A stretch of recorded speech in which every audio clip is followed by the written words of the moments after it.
According to a recent analysis, Social Security recipients could see their monthly checks increase by 10.8% next year if inflation persists at its current rate.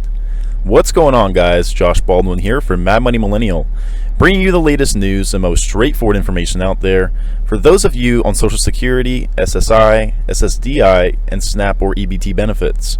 You can do me a giant favor by tapping those like and subscribe buttons, and let's get into this video on the latest projections for cost of living adjustment numbers in 2023, as well as how the government will be addressing the financial shortfalls of the Social Security program, like the current insolvency issue, which is troubling lawmakers. As the percentage of retirees relative to current workers grows, thanks in large part to increased longevity, the Social Security Trust Fund is hemorrhaging money. As currently structured, the trustees overseeing the program estimate that the trust fund will be depleted by 2034, at which point benefits will have to be cut by 77% of current levels. To help preserve current projected benefit amounts, changes will have to be made to the system, and the sooner the better. Here are a few of the proposals that the Biden administration has floated to help correct the problem, along with additional changes it may be eyeing. One of the primary changes the Biden administration wants to make to Social Security will actually increase its liabilities. Specifically, President Biden wants to increase benefit amounts to a minimum of 125% of the federal poverty level for those who have worked at least 30 years. This minimum benefit would apply regardless of a worker's earning history. Those who have just a 20-year work record would see benefits bumped up by 5%, while widows and widowers would receive about 20% extra. Social Security is funded in large part by payroll taxes of 12.4% on current workers.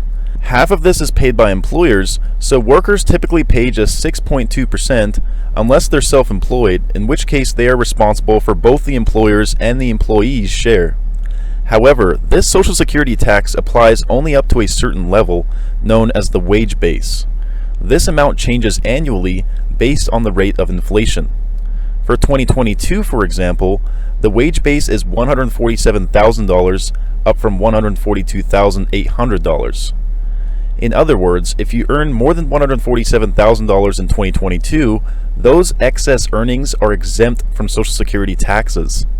One of the key Biden proposals regarding Social Security is to apply Social Security taxes to those making $400,000 or more. Under this scenario, workers would pay Social Security taxes up to the current wage base, $147,000 in 2022, and then be exempt from additional taxes on earned income between $147,000 and $400,000.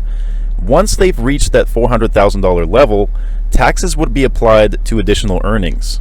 This would create a so-called donut hole in which no additional Social Security taxes would be due on earnings between $147,000 and $400,000. Currently, the Social Security wage base is adjusted annually based on changes in the inflation rate. One proposal that has been floating around Congress in many different forms over the years is the idea to significantly increase the wage base, perhaps up to the $400,000 level, or to simply eliminate it altogether. According to the Center on Budget and Policy Priorities, adjusting the taxable earnings cap would close somewhere between 25% and 90% of Social Security's solvency gap. Of course, no congressional change comes without unexpected consequences.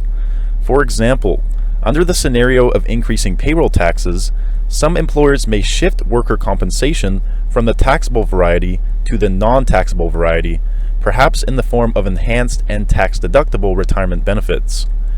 This would do nothing to help shore up Social Security. Increasing payroll taxes on higher income workers would also further decrease the benefits those workers ultimately receive from the program as a percentage of their income.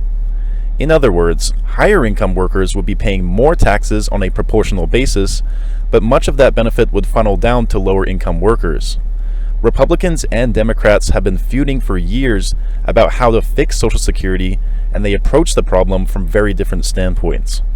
However, both sides agree that something must be done to shore up Social Security.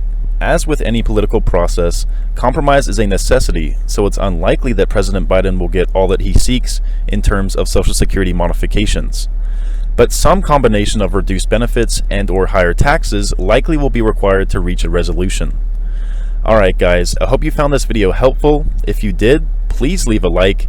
Comment down below any information you might have about your own Social Security benefits, and maybe you can help someone else out. And of course, hit that subscribe button and notification bell right next to it. Hitting that bell will make sure you get notified exactly when my videos are coming out and not a week or two later. And lastly, if you'd like to support my channel, you can now own your very own original Mad Money Millennial t-shirt. Colors come in black, gray, red, and white, and the link to my store can be found right under this video. Alright guys, stay safe, stay hustling, and I will talk to you guys again soon.